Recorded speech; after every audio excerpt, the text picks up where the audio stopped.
Hello and welcome back to another discussion video, and I'm back with more of Gachiakuta covering chapter 167 part 1 and part 2 and 168. The fight's over. The fight's over, literally. Like, I wasn't expecting this. I thought like we were gonna get a few more chapters of Engine and Rudo just like fighting Maimo, but like no, it's just over. Engine just pulled up, fought Maimo for a bit, and the fight just ended. Moving on to the chapter itself, chapter 167 starts out with this sick parallel shot of Rudo and Engine, and then like next to Engine and Alto, it's like the same. Like, that's such a good parallel of how Engine saved Rudo the exact same way that Alto saved Engine. Chapter mainly starts out with just like Engine talking more about time walk and explaining what it does. He said time doesn't turn back, it doesn't stop. Those rules never broke no matter how hard I wished for it, which I'm kind of glad that that's not how it is, because I talked about this in one of my previous discussion videos. Time travel is just weird, and I'm glad that that's not the route this took. Engine just like projects himself, and like this shot genuinely looks sick as hell. It honestly reminds me of like a domain expansion from Jujutsu Kaisen, and literally you can't look at this shot and tell me it doesn't give off like a domain expansion vibes. Like, you got this whole like circular ring pattern thing just like projecting outwards from him, and not to mention this like anima body Engine. That's what I'm calling this projection. And then there's Engine's main body there that's just stuck doing the watch thing, and this is when he found out that Engine at some point in his past almost became a truck convict. And like, but jokes aside, then we move on to a little bit of a snippet of a conversation between Engine and Corvus, which I wonder if this is all there is to it, or is there more to this conversation that we haven't seen here? Because all we see here is Engine asking Corvus if it's possible to like stop time and stuff like that. We don't really see anything else from this conversation, so I wonder if he did tell Corvus about him having time walk. I wonder if he even knew at this point about the Watchman series.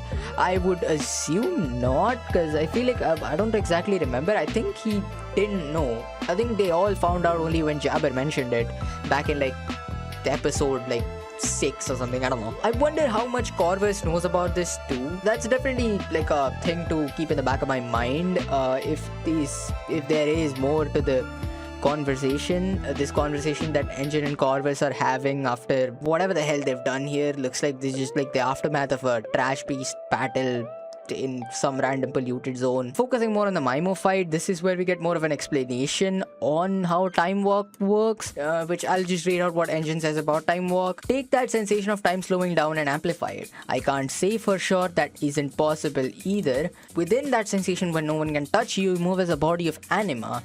That's the power of time walk. It's a loadable dreamed up by an idiot, and it's invisible, which is honestly a strong statement to say that it's invincible, because like depends on what the limits of this like power is, which brings me to my next point, which is the limits of time walk. Like, how far does this go? There definitely seems to be a time limit on how long you can stay in this like anima projection form thing, because he does get pulled back, and he does directly say that time is running out. Him getting pulled back reminds me of that moment in Dragon Ball Super where Goku Black gets pulled back into the time rift. My main question is, what happens to the main body while he's in this anima form?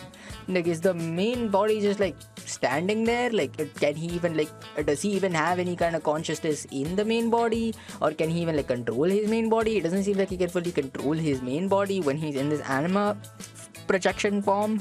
But like, I wonder if he does have any consciousness in his main body at this time. If that's not the case, his main body is just sitting there. It's literally just the prime target. And like, what does happen if like something happens to the main body? Are you just like now stuck as an anime projection? Or like, do you like still go back to the main body and then you just cook later? What if instead of just being injured or something, you're just completely disintegrated?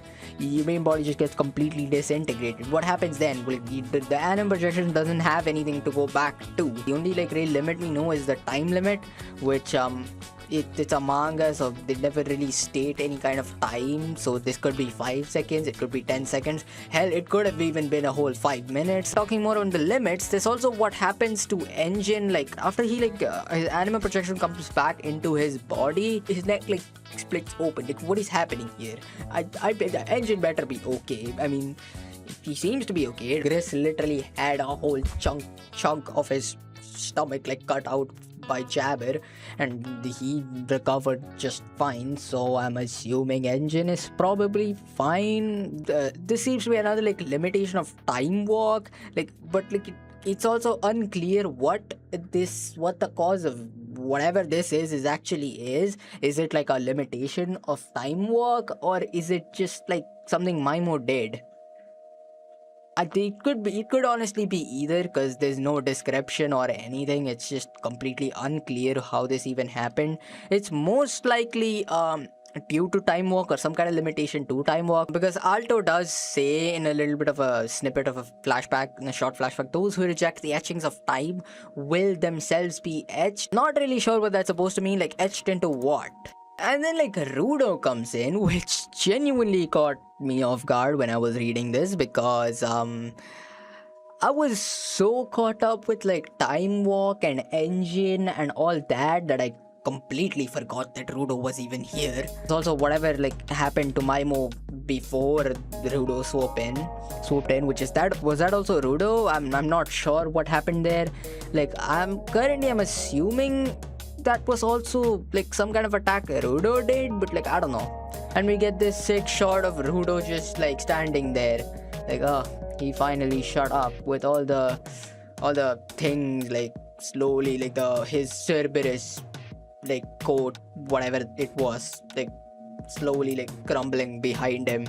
Like this is a sick shot. And then chapter 168 basically just like picks up right where this left off. There's not really much in this chapter. It's just like the aftermath. It's definitely like the little bit of like a loose thread of like Maimo taunting Rudo earlier with telling him that Recto's like kill was in the part of the cleaners, which oddly I was kind of expecting Rudo to find out it was Tamsy through Maimo. Like I was kind of just expecting Maimo to at some point actually go ahead and tell Rudo that it was Tamsy, but guess that didn't happen.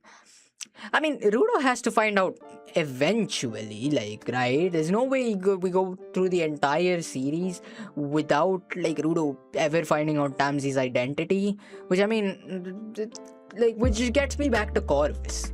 Surely Corvus knows something about Tamsy. Like, you guys remember that face he gave him in that one chapter?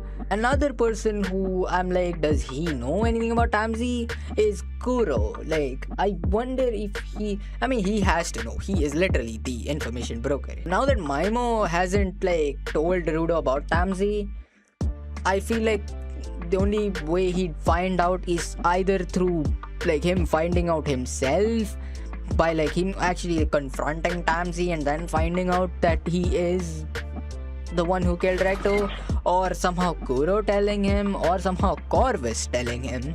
Those are the only options here, because again, he like has to find out at some point, right? And then Gountess and Rudo have a little bit of an exchange, with Gountess being like, thanks for stopping him, and Rudo being like, no, you're the one who stopped him with your words. And this finally confirms what happened to Maimo here. Rudo says he was torn apart before Rudo attacked.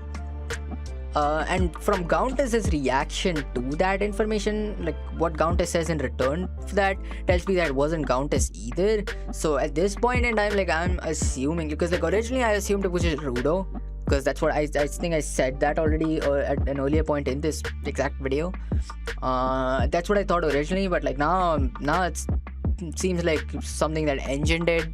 Like Gountess like brings up the point of it being maybe the recoil from using the Watchman series' power. Maybe it was just like the clash between like Watchman clash, like between Engine's time walk and the necklace. Which, does the necklace have a name that I'm forgetting?